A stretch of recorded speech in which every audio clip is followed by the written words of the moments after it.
Bonjour, donc je suis auprès de Amaury, qui est éducateur des U13 à l'Olympique Lyonnais. C'est ça. Et de Mathieu, éducateur des U11 à l'Olympique Lyonnais. Est-ce que vous pouvez vous présenter un petit peu votre parcours d'éducateur et puis voilà, votre rôle au sein de l'Olympique Lyonnais? D'accord, donc moi au club depuis, c'est ma 4e année. Donc j'ai débuté dans un club amateur à côté de Lyon, au Cascol-Oulin. Ouais. Un club dans lequel j'ai joué et qui avait pour vocation, qui a toujours de former des joueurs. Ensuite je suis parti sur un club de Limonest à côté, 2 ans. Et puis c'est ma 4e année maintenant à l'Olympique Lyonnais. J'ai débuté avec le U12. Là je suis responsable des U12 U13 depuis 3 ans. D'accord, voilà. Ok. Et en termes de formation, tu as des... Moi j'ai passé mon brevet d'état premier degré il y a déjà quelques années, en 2009. Ouais. Donc voilà, après j'ai fait des formations à la fac sur tout ce qui est management du sport, sur diverses branches autres que le terrain, sur l'organisation d'un club, la gestion humaine, enfin plein de domaines très intéressants dans le milieu. D'accord, ok. Et tes perspectives, du coup, en tant qu'éducateur de football? Moi je prends énormément de plaisir sur la catégorie que j'entraîne, c'est vrai qu'il y a vraiment un suivi qui est intéressant sur les 2 ans. Là l'objectif, on a aussi une formation sur la vidéo, donc l'objectif c'est vraiment de pousser encore plus loin nos apprentissages avec les jeunes. Et après sur les perspectives, continuer à travailler sur ces catégories, c'est intéressant, même si on aime bien jouer à 11 également. Ce qui est bien avec la catégorie U13, c'est qu'au fil de l'année, vu que notre objectif c'est de les préparer pour le jeu à 11, il se trouve qu'on fait des matchs amicaux à 11, des tournois à 11, donc c'est très constructif et c'est très intéressant sur ces catégories-là. Ok, super. Mathieu? Alors moi j'ai la responsabilité des U11. Ouais. Je suis adjoint d'Amaury sur les U13, sur les séances d'entraînement. D'accord. Ensuite moi j'ai une formation aussi d'un brevet d'état que j'ai passé en 2010. Avant j'avais fait une formation BPGEPS, donc j'ai été plus un éducateur de terrain où j'ai travaillé dans les collectivités territoriales. J'ai travaillé dans un club qui s'appelle le club du Franc Lyonnais, pareil, un club en région lyonnaise, ou petit club de campagne où on a fait évoluer nos équipes tout en ligue, les ligues de la ligue, voilà, au niveau régional. Ensuite je suis parti 1 an à la Duchère. Ouais. Voilà, puis après je suis venu au club de l'Olympique Lyonnais il y a 4 ans aussi, quand même. D'accord. Tu t'es occupé que des jeunes ou que des petits? Que des jeunes. Que des petits? Que des jeunes. D'accord. Puis j'ai une autre mission à l'Olympique Lyonnais où je coordonne la scolarité, je fais le lien entre le club et le collège sur la préformation. D'accord. U13, U14 et U15. Voilà. Je suis l'adjoint du directeur des études. Voilà. Ok, d'accord, super. Alors, vous parliez de Lyon justement. Qu'est-ce que représente le club de l'Olympique Lyonnais pour vous en tant qu'éducateur de football?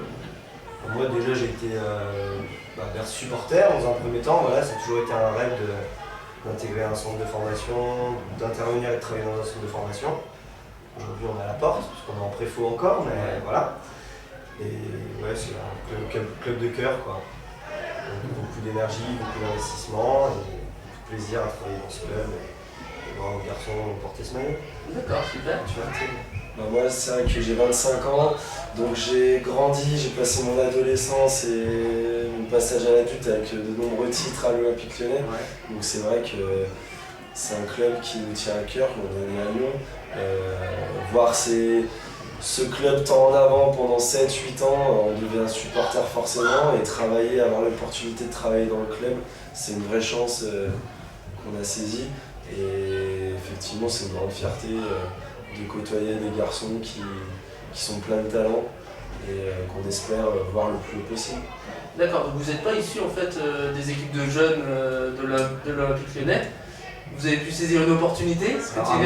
Il joue encore lui. Ouais. Je pense qu'il était pas Je joue encore, et c'est vrai que quand j'avais 12-13 ans, j'avais l'opportunité d'y aller, c'était compliqué, donc j'avais décidé de ne pas y aller. D'accord. Mais non, effectivement, on n'est pas passé en tant que joueur au club de l'OL.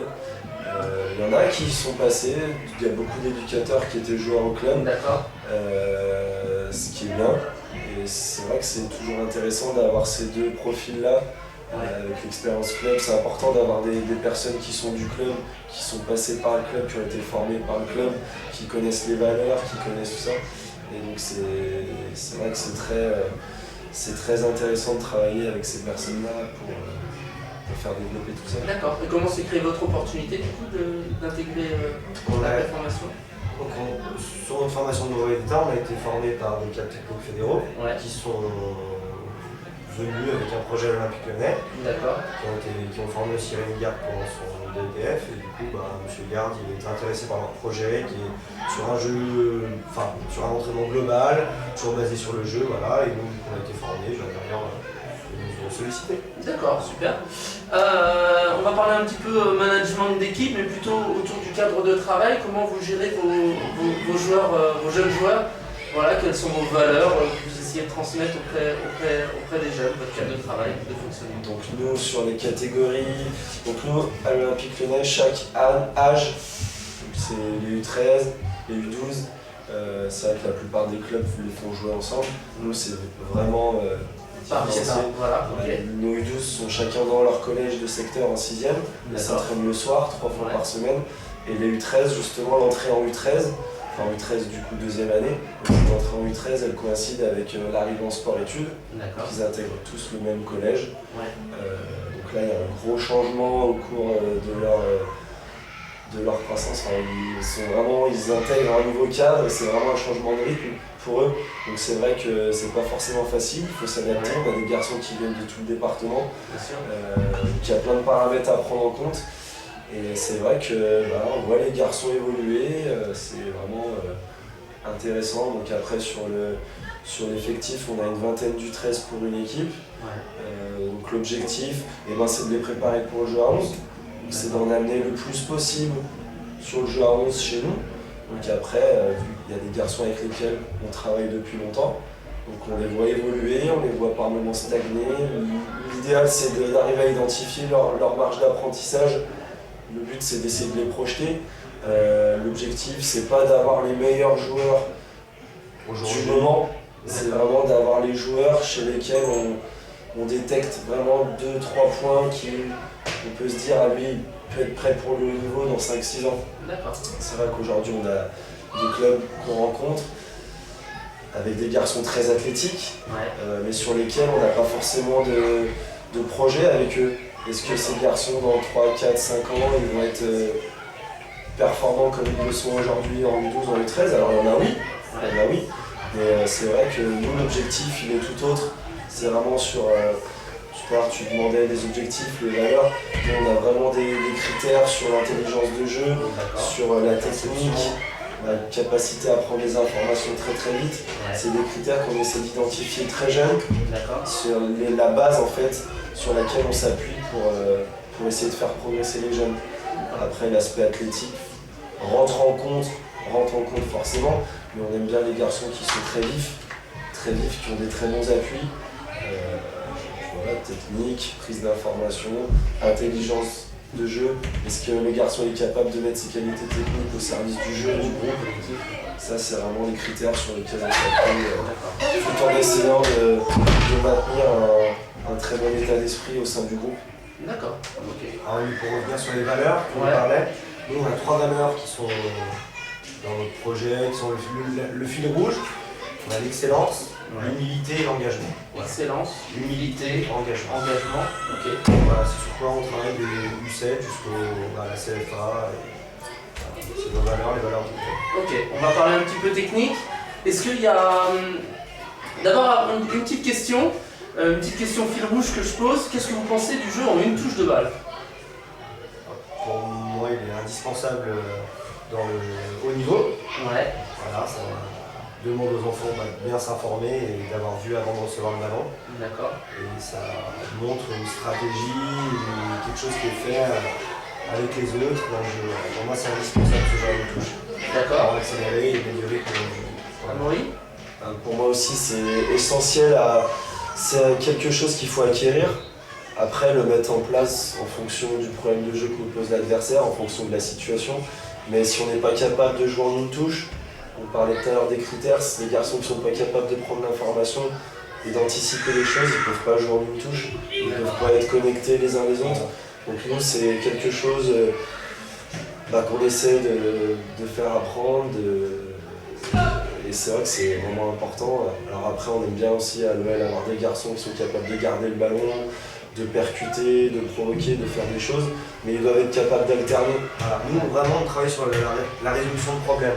D'accord. L'adversaire nous pose tel problème, bah, le joueur nous touche avec une réponse. Ouais. Et puis surtout dans la construction de nos joueurs, un joueur qui porte le ballon, cette créativité qu'il va avoir, cette capacité à créer de l'incertitude, on ne veut pas qu'il le perde.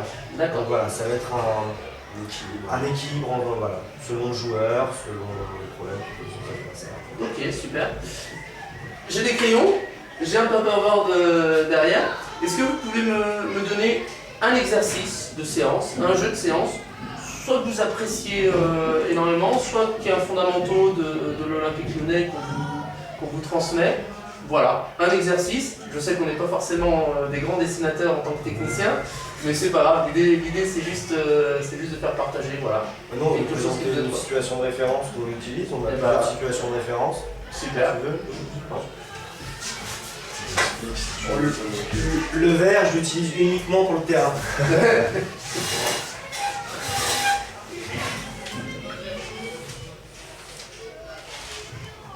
Donc c'est un jeu avec 3 couleurs, on a une colonne vertébrale. Après il y a plusieurs organisations. On essaie d'adapter en fonction En fonction du nombre, en fonction... Là, quand on a une colonne à 3, on essaie de faire des équipes de 4. Là, c'est pour 11 joueurs. Ouais. triangle. Voilà, 11 ou 12. On peut rajouter une autre personne avec 12 joueurs, on peut rajouter une autre personne à l'intérieur du jeu dans une colonne vertébrale. D'accord. Voilà. Ces joueurs-là, on va leur demander de se coordonner à l'intérieur du jeu, Ouais. mais vraiment rester à l'intérieur dans les intervalles et pas venir utiliser les espaces que vont utiliser l'autre équipe. C'est 2 équipes contre une finalement. 2 équipes contre une, Voilà. d'accord. Donc l'objectif, ça va être de faire des allers-retours pour marquer un point. Ouais. Donc on va dire que les bleus ont le ballon. La colonne est toujours avec l'équipe qui a le Qui a ballon. le ballon. C'est les D'accord. bleus contre les noirs. Les bleus contre les noirs. Et la colonne. Et la colonne. Voilà. Donc c'est-à-dire que vous allez essayer de... Alors j'essaie d'interpréter, mais vous allez essayer de transmettre que quand on récupère le ballon, si les noirs récupèrent le ballon, ils vont devoir jouer avec les rouges, c'est ça, et ils vont devoir plutôt s'écarter alors. Donc cette situation va nous permettre de travailler plein d'objectifs. On est sur la transition, Ouais, à la perte, comment on réagit, bah, on va pouvoir aussi travailler défensivement, aussi offensivement. Défensivement et aussi offensivement. À la perte, on va venir resserrer. Quand on la gagne, on va venir agrandir pour mieux utiliser l'espace. d'accord, ok. Des exigences techniques dessus? Ouais, c'est clair. Après, en fonction de l'espace qu'on définit, Ouais. là, au final, on se retrouve sur du 8 contre 4. Parce qu'au final, on a le ballon 8 et on constate que c'est pas forcément facile. Voilà. Donc, on est très exigeant sur la qualité technique, la prise d'information. On retrouve souvent du genre d'une touche aussi. On crée beaucoup d'automatismes sur ces joueurs-là. Si je ne me suis pas informé, par exemple, je lui remets en une touche. Des choses comme ça. Voilà. D'accord. Après, c'est une situation sur laquelle on s'appuie énormément. Et après, c'est à nous, au début, de fixer les objectifs. Voilà. On se dit, allez, 2-3 objectifs, ça va être Aujourd'hui, dans le on jeu, va faire ça. soutien, penser bien à la transition, On sait être orienté, etc. On va vers l'avant. la coordination entre les 2 joueurs du milieu, très Voilà, important. très important. Ok. Bon, bah, super, impeccable. Merci pour cet exercice-là. Donc on a 400 situations de référence Ouais. où, voilà, qu'on peut faire adapter par rapport à ce qu'on attend comme objectif. Sur la Qu'on situation. utilise des petits, Oui, des voilà. neufs, et la C'est en CFA. C'est des D'accord. situations qu'on C'est retrouve. un... Ok, pas de souci. Je vous remercie beaucoup. Bah, nous aussi, on Bonne va- continuation. À bientôt. À bientôt.